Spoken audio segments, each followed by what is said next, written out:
Spoštovani gledalci, cenjene gledalke, lepo pozdravljeni v današnji predvolilni predstavitveni oddaji. Danes gostimo zanimivega gosta, kandidata stranke Desus. Pozdravljeni, dr. Bojan Potočnik. Pozdravljeni. Torej, v teh dneh je kar pestro.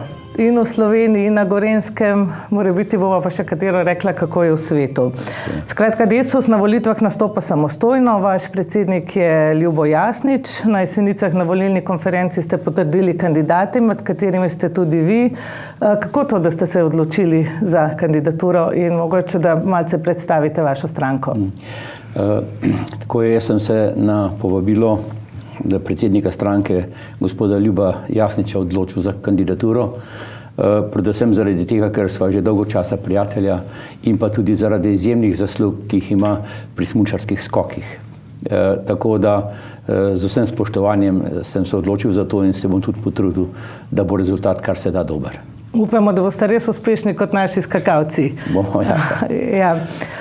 Desusu ni bilo najbolj ugodno vsa ta leta. Ja, Desus je bil v mnogo čem zlorabljen za zasebne koristi tistih, ki so to stranko vodili v zadnjih letih, in tudi to zadnja situacija s poslanci je bila nedorečena in mislim, da je res bilo pomanjkanje dialoga in pogovora. Tako da je kljub vsemu pa Desus uresničil vse tiste svoje programske cilje, ki jih je zastavil v preteklem mandatu. Nekateri so kar mislili, da boste vrgli puško v koruzo. Nikakor ne. Stranka je še vedno zelo številčna, kljub temu, da jih je bilo nekaj odpeljanih v druge stranke, ampak še vedno smo številčni. Upokojencev v Sloveniji je 600 000 in vsi tisti, ki smo v pokoju, si želimo, da bi bil naš glas neposredno zastopan v parlamentu. Zaradi tega smo se odločili, da vse napore vložimo za to, da stranko ponovno postavimo na tisto mesto, ki ji pripada glede na njeno več kot 30-letno delovanje, tako da upam, da nam bo to tudi uspelo in glede na to sploh, da stranke nekatere potem, ko v predvolilni kampanji, volilni kampanji poudarjajo upokojence, potem na to pozabijo. Prav pa je, da mi, ki smo nekoliko starejši, ki imamo znanje, imamo modrost in tudi željo, da bi zadeve šle kar se da dobro, da smo zraven, da pri tem lahko pomagamo, svetujemo in pa tudi sodelujemo. Kakšen je trenutni čas, v katerem živimo? Čas je sorazmerno težaven. Videli smo, kaj se je dogajalo s to pandemijo korona, kjer smo občutili, kaj pomenijo, ko se izgubijo osebne svoboščine, ko ni več možnosti demokratičnega izražanja, združevanja. Vse to, posebej pa sploh sedaj, ko je prišlo do te rusko-ukrajinske vojne, je razlog za zaskrbljenost. Po eni strani vemo, da ne bi prišli novi virusi jeseni, ne vemo pa, kako se bo odvijala naprej situacija z vojno, ki se zelo hitro lahko razplanti, kar pa pomeni hudo tudi za nas, ker v vsaki vojni predstoji kriza v smislu večje inflacije, povečane nezaposlenosti, pomanjkanje življenjskih dobrin in vse to potem pripelje do končnega konflikta, vkolikor diplomacija in pogovori izostanejo. Vi ste bil predavatelj vojaških strokovnih predmetov, svetovalec ministra za obrambo, potem pri predsedniku ste bili zadolženi za varnostno vprašanje, to tematiko zelo dobro poznate. Torej, trenutna situacija v svetu, še posebej ti odnosi med Ukrajino in Rusijo, ni nič rožnata. Ni. Mene zelo skrbi to, da se vse bolj vpletajo tudi druge države. In tisto, kar človek niti ne upa pomisliti, da bi lahko prišlo do uporabe nuklearnega orožja. Skrbi me to, da so predvsem evropski voditelji zašli v neko evforično stanje, ki nima kakšne tesne povezave z razumom, kajti Rusija je velika država. Je država, ki ima močan vojaški potencial, ki je jedrska sila in trenutno ima orožje, ki je najbolj sodobno in se pravi takšno, ki ga drugi nimajo. Zaradi tega bi bilo potrebno vedno pri vsakih ukrepih, ki se izvajajo kot mere za to, da bi se Rusija ustavila v tej vojni, da se v prvi vrsti razmisli, kje smo pa tukaj mi, kot državljani, ki čutimo posledice vseh teh ukrepov, tako z cenami goriva, elektrike in energentov, kot tudi prehrane.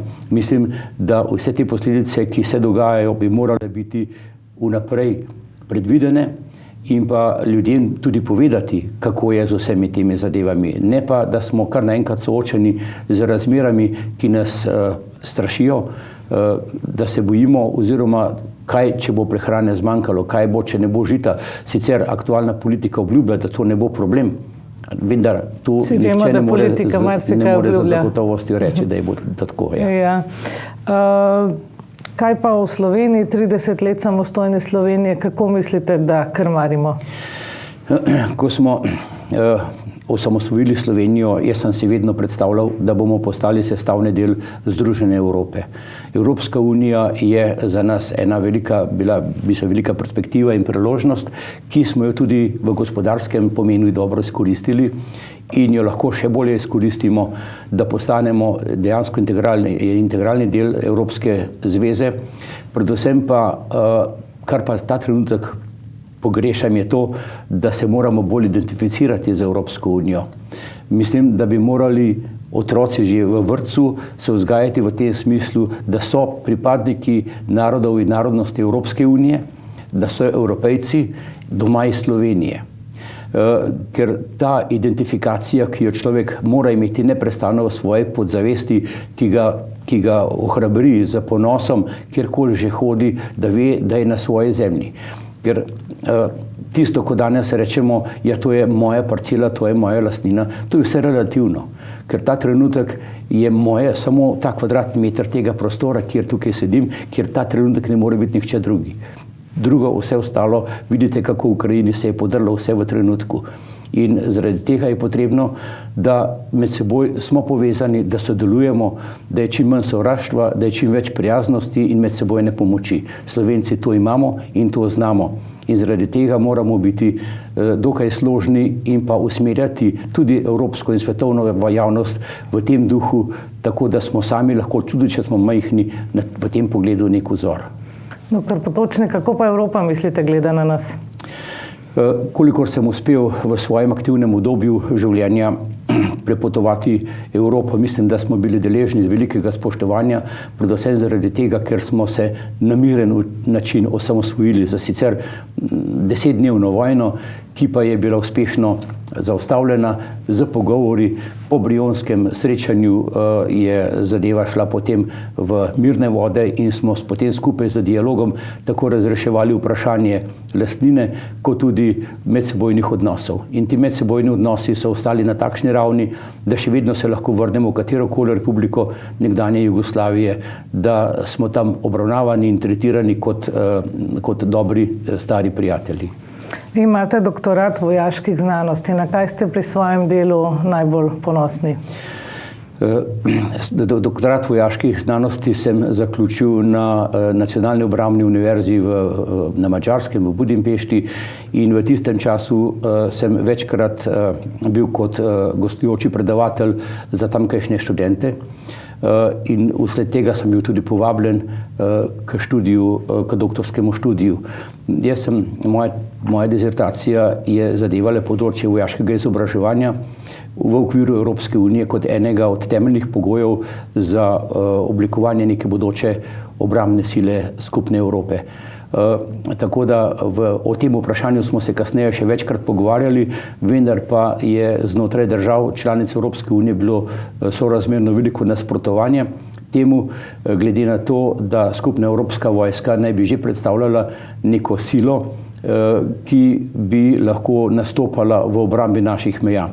Ker vsi so rekli, mi tega ne potrebujemo, saj imamo NATO. Vendar pa zdaj vidimo, da je bila sprejeta odločitev, da bomo imeli evropsko vojsko približno 5000 vojakov, ki bo potem združena po nekem konceptu, vendar tega še ne vemo kako. Tako da imamo izkušnje o temle Eurokorpusu, ki je že bil, ampak so bile težave v komunikaciji, zaradi tega, ker so se povelja prevajala v 7 jezikov. Imamo primere iz prakse, kjer je na primer Napoleon uspel na Moravskem v bitki Avsterlitz v kratkem času onesposobiti veliko število nasprotnih vojakov, ker je izkoristil presenečenje v tem smislu, da se niso mogli med seboj zmeniti, ker so bili mađarsko-ruska, avstrijska koalicija in ni šla zadeva skozi. Zaradi tega je nujno potrebno, da Evropska vojska, kakršnakoli že bo, da je sestavljena po ključu velikosti kandidatov, da imajo vojaki napisane na rokavu, samo to je Slovenija, je Avstrija, Nemčija, katerakoli že, in pa da govorijo en jezik, ki se vsi razumejo. Zaradi tega je vojaško izobraževanje v okviru Evropske unije zelo pomembno, da imamo 1 ali 2 vojaški akademiji, da se tam šolajo častniki, ki bodo lahko potem po enem procesu odločanja vodili vojsko v kakršnihkoli razmerah že. Da pa bi imeli v članicah teritorialno obrambo, tako imenovani tudi potem host nation support in izraze, ki jih sicer uporabljamo za te vrste. Teritorialno obrambo smo mi imeli, ta trenutek jo nimamo in imamo velike težave, glede na to, da je vojska v sestavi 2300 vojakov ni zadostna za obrambo nacionalne varnosti oziroma za nacionalno obrambo, kot tudi mladi v starosti 20 do 40 let nimajo nobenih znanj, da bi se lahko uspešno vključili v obrambo. Če se karkoli zgodi, hitro usposabljanje je možno za kratek čas, vendar so pa žrtve zelo velike, ker skozi usposabljanje je potrebno dobiti tudi določene izkušnje vojskovanja, ne samo uporabe orožja. Službovali ste tudi na Policijski akademiji?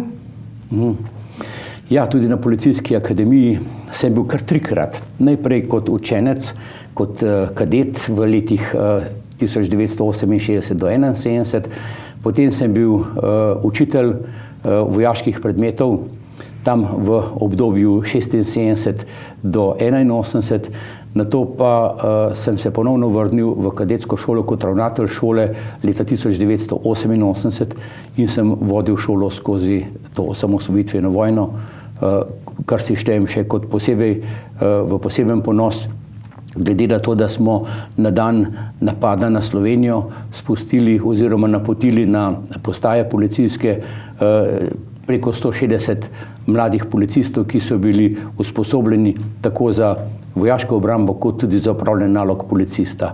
In te kadeti 21. generacije so se pravi en dan pred samim napadom dobili odločbo, da so od polnoči 26. na 27. junij polnopravni policisti z vsemi pooblastili.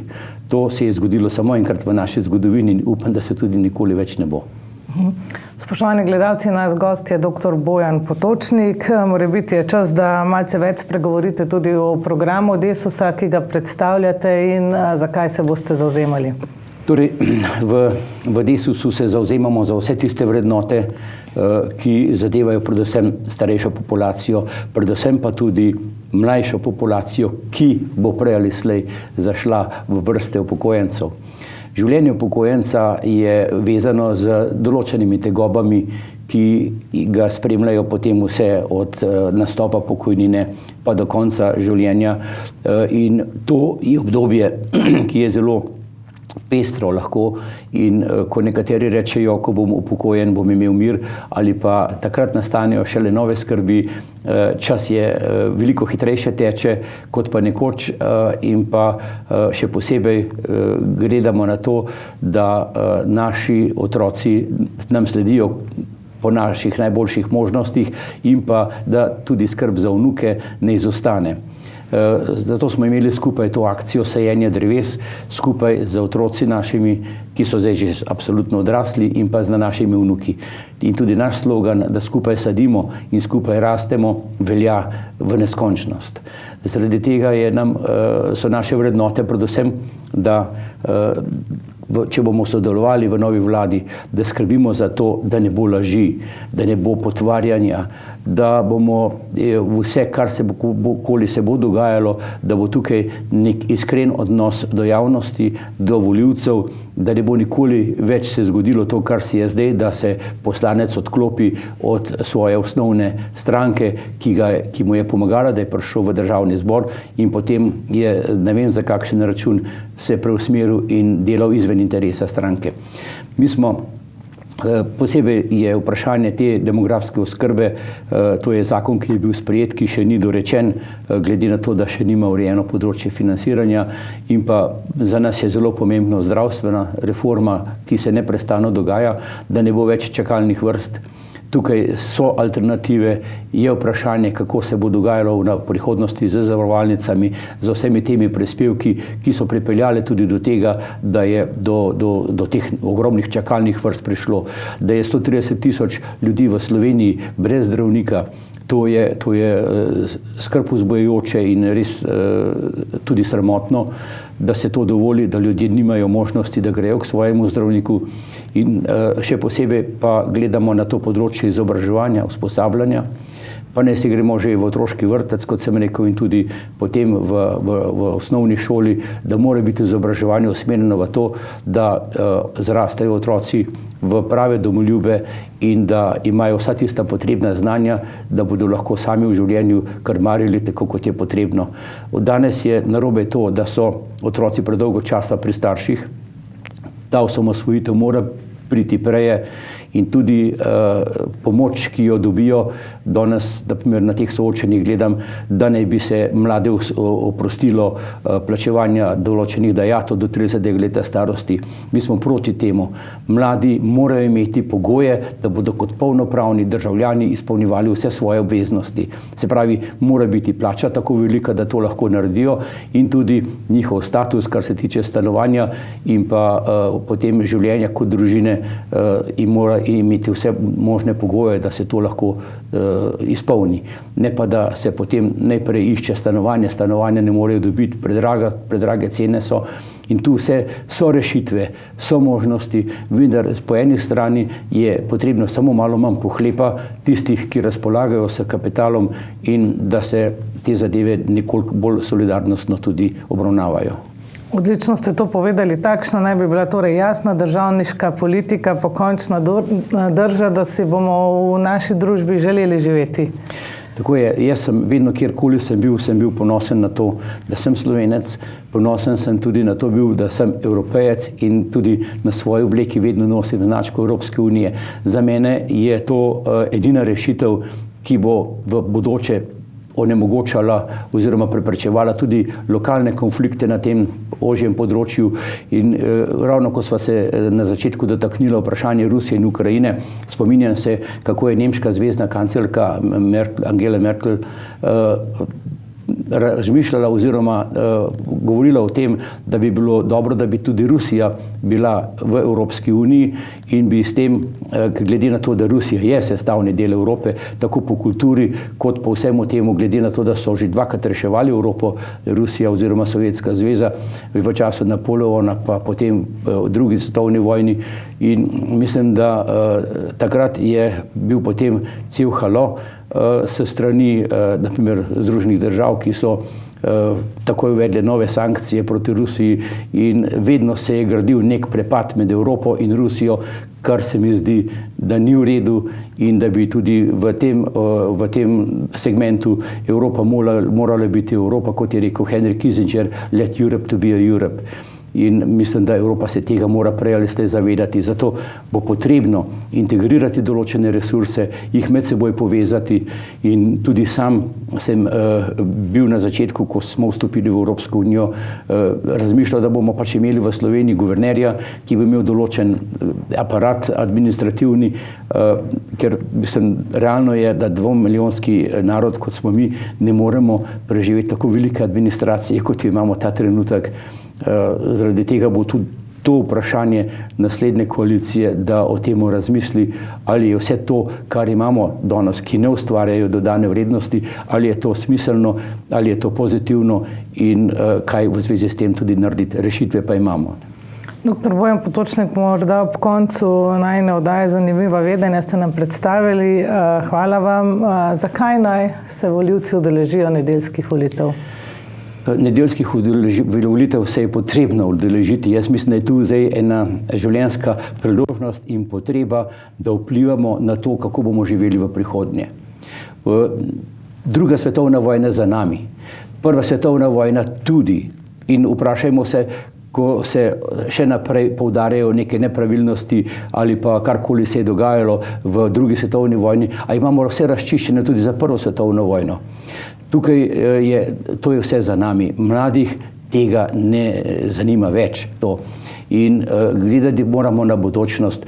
Mi nismo obremenjeni s tem, niti levi, niti desni, ali pa da bi gojili, da nekdo mora sovražiti nekoga, ker je bil njegov pradedek nek vojak nemški.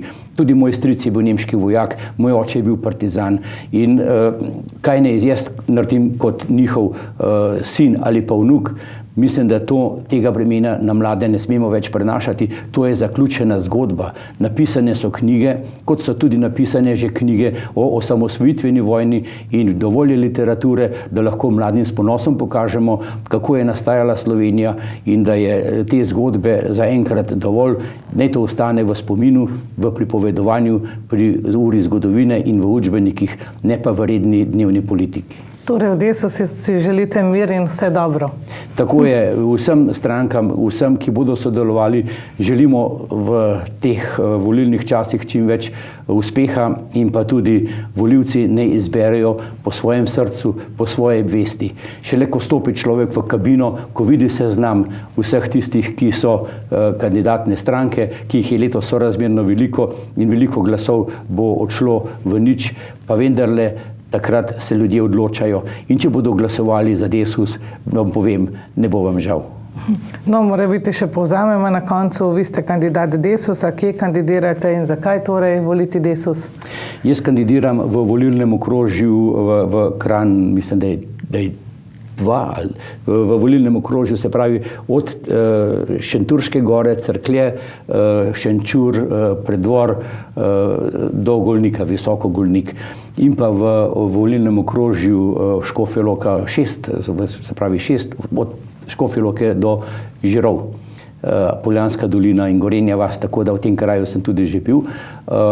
In jaz mislim, da se pravi, to sta dva ločena okrožja, pa vendarle za mene je prioritetni tukaj ta del, kjer tudi prebivam in upam, da ljudje, tisti, ki me poznajo, ki vejo, da so lahko sigurni, da jih ne bom razočaral, če bom slučajno izvoljen v parlament. Veliko sreče in uspeha, hvala lepa za pogovor, res vse dobro. Spoštovani gledalci, cenjene gledalke, predstavlja se nam je dr. Bojan Potočnik, doktor vojaških znanosti. Pojdite na volitve in obkrožite pravilno številko. Srečno. Hvala lepa, srečno.